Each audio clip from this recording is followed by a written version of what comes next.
But tonight, I wanted to take our minds off the election by reading a scary story.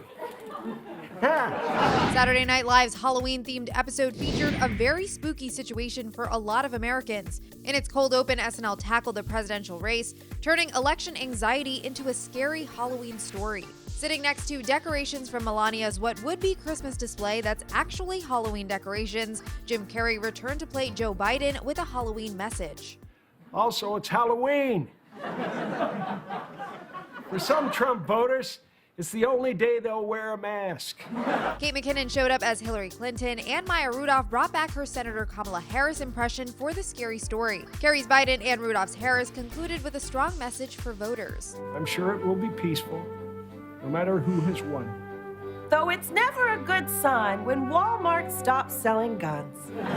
On the hosting front, John Mulaney hosted SNL for the fourth time on Halloween and did not hold back when it came to the upcoming election, saying nothing much will change. The rich will continue to prosper while the poor languish. Families will be upended by mental illness and drug addiction. Jane Lynch will continue to book lots of projects. But it wasn't all politics. The episode featured several Halloween-themed sketches, including a spoof of a PBS special hosted by Kenan Thompson, where Kate McKinnon and Mulaney starred in Alfred Hitchcock's The Birds. It's got a knife! Please do something, the birds weren't raised right! And a parody of Sleepy Hollow, where Mulaney played Ichabod Crane. Do you use it? You know, like on yourself. What?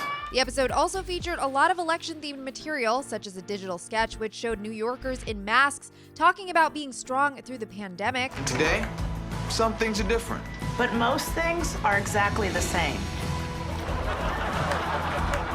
And a musical sketch in Times Square, which riffed on previous Mulaney-starring musical sketches, Diner Lobster and Airport Sushi. November 3rd's election day. November 3rd's not far away. November 3rd's a Wednesday or a Tuesday. I'm not sure.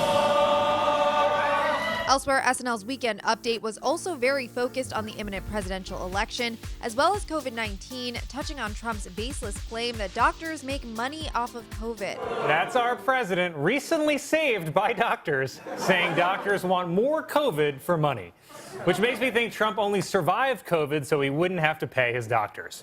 Michael Che questioned why politicians continue to negotiate with rappers. They only do this with black people. I never saw a candidate talking to Gilbert Gottfried about what to do in Israel. And Colin Jost also shared the stats about Trump rallies leading to increases in COVID-19 spread, noting that it seems like the president is trying to kill his own supporters. In the end, I guess that Trump was right, that he is not a typical politician, since politicians don't typically spend the last week of the election murdering their own voters. For more on everything that went down on this week's SNL, head to THR.com. For the Hollywood Reporter News, I'm Neha Joy.